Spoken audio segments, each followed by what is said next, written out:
Welcome back, everyone, to another reaction video. Well, if you have heard me talk about World War I very much, you might have heard me say at some point that I believe, pound for pound, the best soldiers on the Western Front were the Canadians.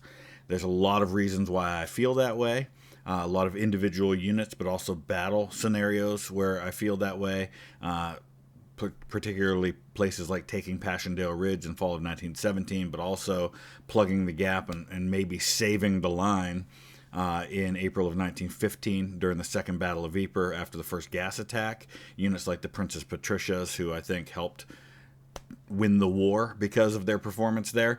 So I thought it was really interesting to discover that Simple History, who just went over 5 million subscribers, which is amazing, awesome, good for them. They have a video called "Why Do Canadians Go Ballistic During War?" You know, we think, at least I think, of Canadians as being our friendly neighbors to the north, that most Americans do not want to invade and make the 51st state, so don't worry, Canada, that's not going to happen. But in war, yeah, I mean, World War I, World War II especially, Canada, man, hardcore. So this will be really interesting, and I'm kind of curious to see where they go with this. I'll put the link in the description so you can check it out without my commentary. Check out all of Simple History's videos. I've also got a playlist of all of the other reactions I've done to previous Simple History content. I'll pin that in the comment section so you can check it all out in one place. Let's dive into this one. Why do Canadians go ballistic in war? Ah, Canadians. We all know the stereotype. Nice, friendly, and extremely apologetic.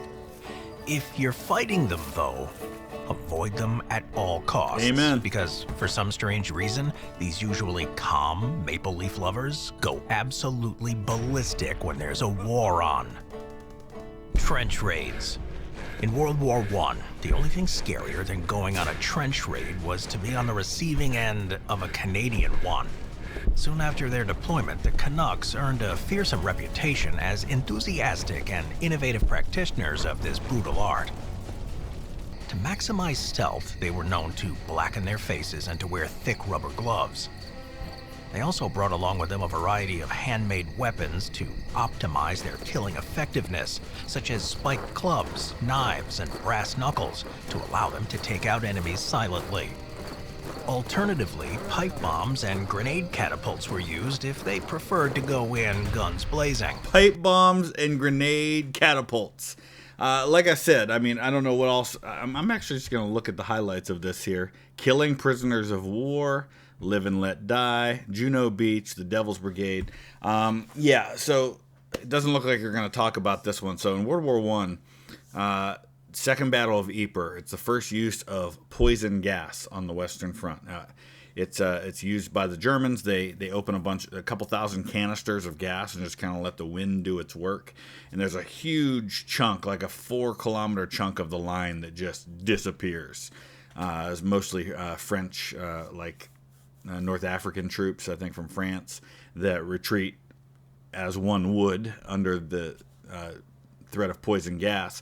And there's this big hole in the line which the Germans didn't think was going to happen, and so it took them a while to exploit the breach. And when they exploit the breach, it was Canadians who were sent in at like midnight to hold the line. And there's this brutal hand-to-hand midnight battle that takes place, and these units like the Princess Pats for the Canadians hold the line. And some might argue on the extreme end, save the war, because the Germans break through there and they break through to the Channel ports. So you have a whole different war at that point. So they do that there. They're tasked with taking the last half a mile from places like Crest Farm up to Passchendaele Ridge in 1917, one of those most brutal battles of the war. And 9 Canadians get the Victoria Cross in those couple of weeks, as well deserved. On operation, the Canadians tore through trenches so quickly and with such cold-blooded efficiency that by the end of the war, they were able to reach up to 1 kilometer behind enemy lines. Their speed and ferocity earned them the nicknames from the terrified Germans, ranging from stormtroopers to wild colonials. Which stormtroopers is what the Germans had. I was about to say that this is basically the Allied answer to German stormtroopers. It was, instead of sending a mass wave attack against artillery and machine guns, which is, they figured out fairly early in the war was not a great way to do things, but they kept doing it. They started doing these infiltration tactics where you break through like a pinprick part of the line and then you exploit that. The savage determination of the Canadians was most on show in the 4 months leading up to the Battle of Vimy Ridge, where they conducted 55 raids. Yeah, and Vimy Ridge is where you have a massive Canadian attack where it's a whole Canadian corps that goes on the attack. And it didn't hurt that Canada had one of the best generals on the Allied side, in Arthur Currie, fantastic commanding officer. The most disastrous of these happened in March of 1917, involving over 1,300 soldiers. Despite suffering an appalling 43% casualty rate and being constantly gassed, one group of raiders was able to clear a 450-meter section of the German trench. Killing prisoners of war. When they weren't going on deadly nighttime raids, the Canadians could usually be found slaughtering prisoners of war. Shockingly, in World War I, the murder of German POWs was actively encouraged by some commanders. Before the attack on Vimy Ridge, for instance, one soldier recalled how an officer told him, "Remember, no prisoners. They'll just eat your rations." Now, you might think it's kind of weird the way they have the German lines written like kind of all over the place instead of like one trench line and then another and another. Well, Vimy Ridge, because I wanted to do some videos at Vimy Ridge, but they stopped me from recording when I was there. They wouldn't let me do it, so I didn't make any videos. But the topography of the land there made it impossible for the Germans to do what they normally did, which was multiple layers of defenses, and it was kind of all hodgepodge the way you see there. Having to share already limited food supplies was just one of the reasons why most preferred to shoot rather than capture. But the most powerful justifications were revenge and battle rage. In a typical account, one lieutenant would recall how, after losing half of his company to machine gun fire, his surviving men rushed to the battery that had caused the damage to find the Germans inside crying and with their hands up. Unmoved, they proceeded to mercilessly bludgeon and shoot them to death. Now, I'm not going to justify this, but I'm also going to try to understand it. Yeah, me sitting in the comfort of my upstairs office recording a YouTube video, it's easy to say, oh, that's horrible, it's a war crime.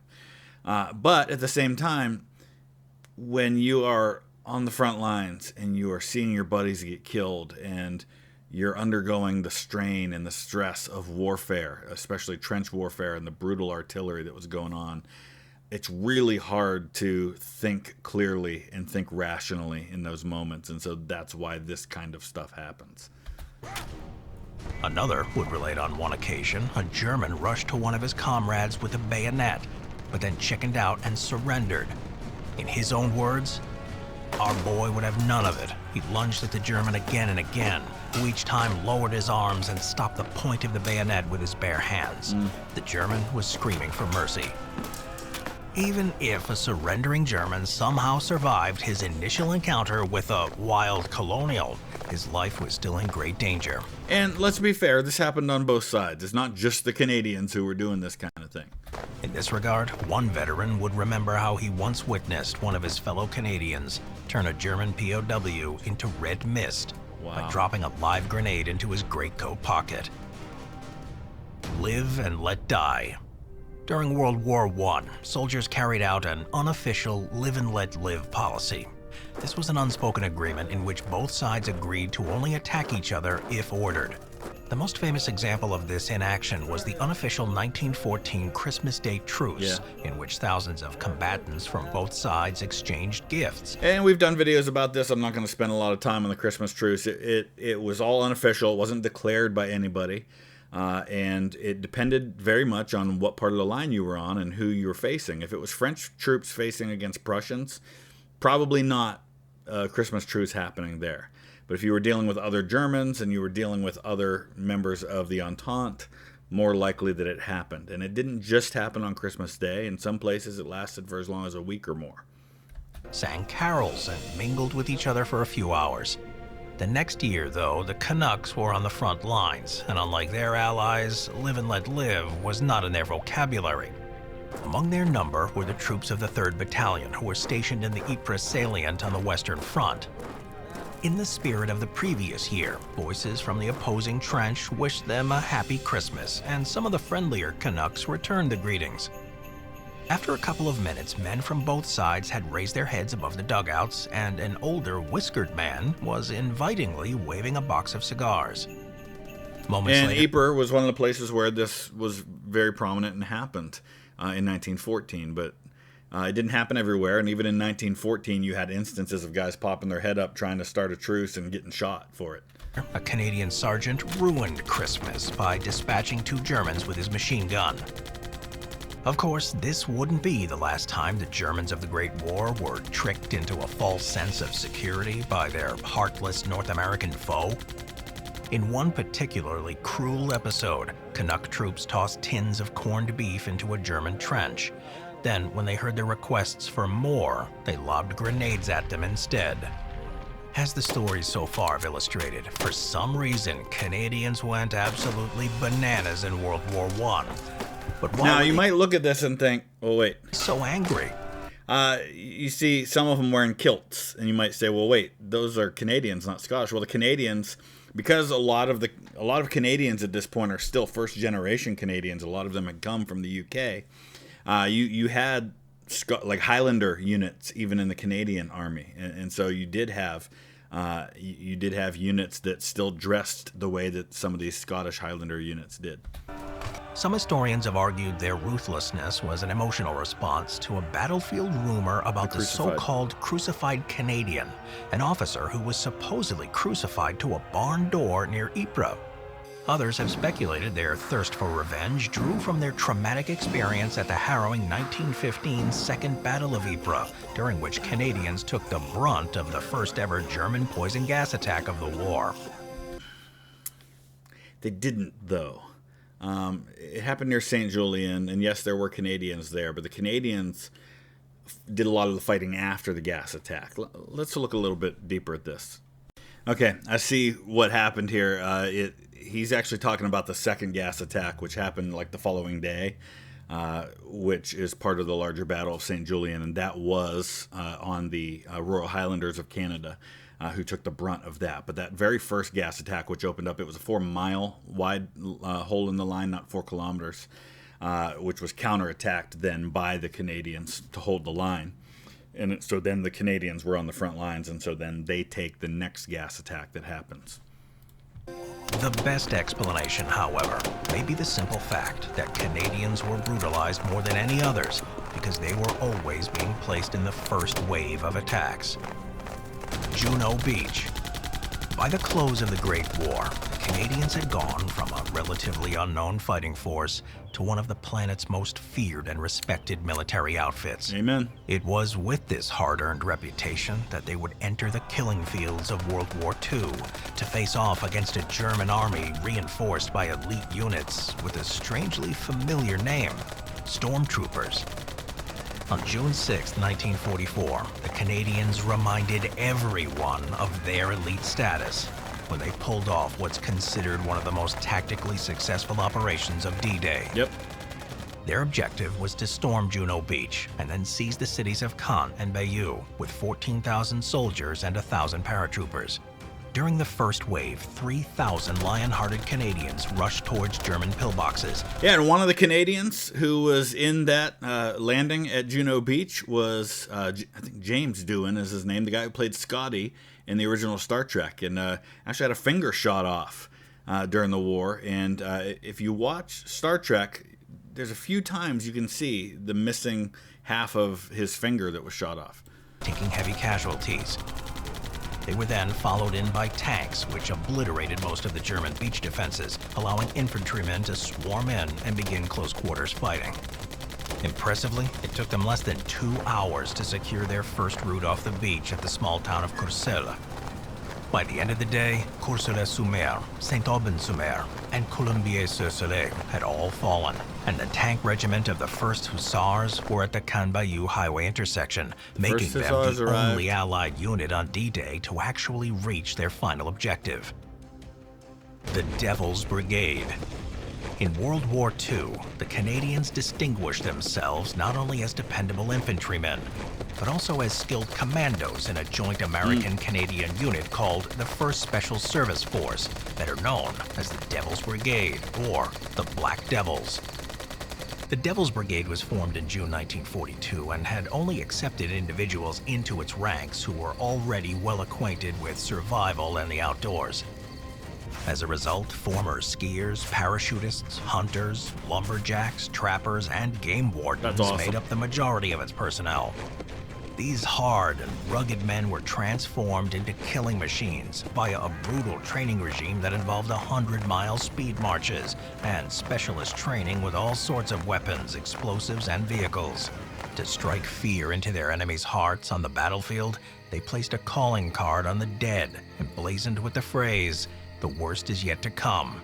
Why don't we have a modern movie about this group? This is fantastic. This is like Inglourious Bastards type stuff right here. German. The Black Devils were assigned the most dangerous assignments, with one of their most iconic missions taking place in December of 1943 at the mountain peak of Monte la Defensa, southeast of Rome. For about a month, multiple British, Canadian, and American assaults attempting to dislodge the Germans at the top had been wiped out one after the other. By the time the Devils Brigade arrived on the scene, Monte la Defensa had been battered with over 200,000 shells, earning it the nickname the $1 Million Hill. At 1:30 a.m. on December 3rd, carrying 60-pound rucksacks as well as knives, guns, and bayonets, and with charcoal-blackened faces, 600 men of the 1st Special Service Force began climbing up the near-vertical cliff face as fog and swirling snow enveloped the mountain. A little before 6 a.m., they reached the summit and began quietly slitting the throats of sentries. Then, all of a sudden, a rock slide gave away their position and the enemy opened fire. The fighting was intense and both sides suffered heavy losses, but the battle-hardened Germans were eventually expelled. In a mere 2 hours, the month-long standoff had been ended by a force that was 10 times smaller than the combined Allied force that had up until then failed to take Monte la Defensa. Send in the Canadians. With a little help from the Americans, they had shown that once again, that to mess with a Canadian in wartime is to sign your own death warrant. Yep.